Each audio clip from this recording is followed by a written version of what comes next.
Rural Californians often feel left out of statewide politics. What does the CNP have to offer to them? Excellent. So I think one of course, the most important things that we can offer to rural California is this greater decentralization in California politics. One of the biggest issues with many rural communities is the idea that they are treated as, in essence, a resource center for California with decisions made by elected representatives from other areas. If I live in Inyo, if I live in Siskiyou, what am I supposed to do about elected representatives in Berkeley, elected representatives in Long Beach, elected representatives in San Francisco and Eureka, who are making decisions that affect me, but I have no control over whether or not these officials will be elected again. So in essence, many people have become divided from California politics because they feel that they have no voice. And the unfortunate reality is it's true. And this is why bringing more power to cities, to counties, to joint power regional authorities puts that back in the hands of local voters. Now, obviously, there are certain things like civil rights, environmental policy, resource management that have to be dealt with at a California-wide level. But being able to say to rural California, you and your elected representatives will determine your level of gas taxation. Do you need more money for infrastructure? Then you and your locally elected Board of Supervisors will determine to what level that is necessary. Do the 25 counties in California that haven't had a gun murder in a decade have the right to determine what sort of gun policies they will have in their county for their county residents and their county residents alone?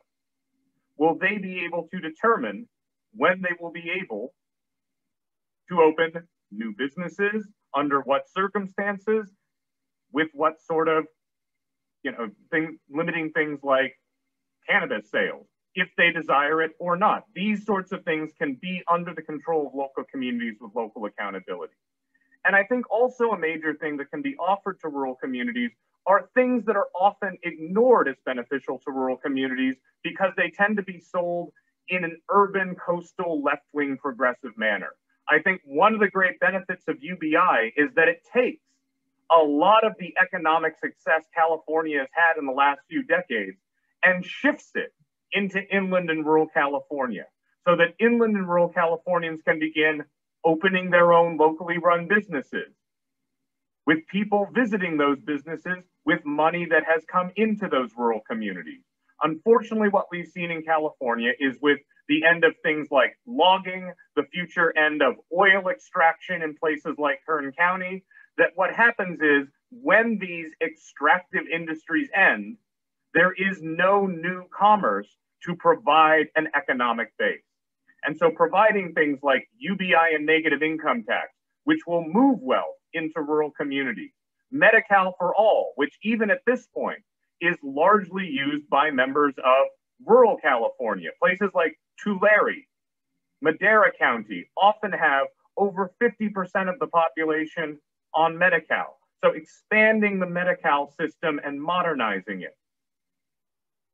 Expanding community college access to rural Californians. This is, of course, a big one that you don't think about much, but when the local community college is 100 miles away, you have two choices. You can have a very long, expensive commute, or you can attempt to live near campus, unlike in many urban areas where students can continue to live with their families, saving themselves money as they move into this first stage of higher education. So being able to expand services, access to the justice system, oftentimes when courthouses are updated, county courthouses, oftentimes it is in rural communities where this funding is cut. So we need to be able to integrate rural California in with the rest of California. And I think the biggest issue here is, again, this conception we have of Team Red versus Team Blue. My friends, my real Californians that I see every day are the ones who think the way I do, who vote Republican or vote Democrat. And so we see those people, if we live on the coast, we see people in rural and inland California as different from us because they're part of the Republican Party. People in inland and rural California see coastal and urban Californians differently because they're part of the Democratic Party. And so I think what we can really offer to rural California is the message that one of the reasons you've been so angry is that you feel the Democratic Party of California, which has all the power, has been ignoring you. And we in the California National Party think you're right. And we need to begin integrating California together. Urban and rural California need to be talking. Coastal and inland California need to be talking. North and South California need to be talking instead of seeing themselves as separate identities divided by politics, geography, and economic interest. Instead, what we need is something that unifies them together, and the California National Party can accomplish that.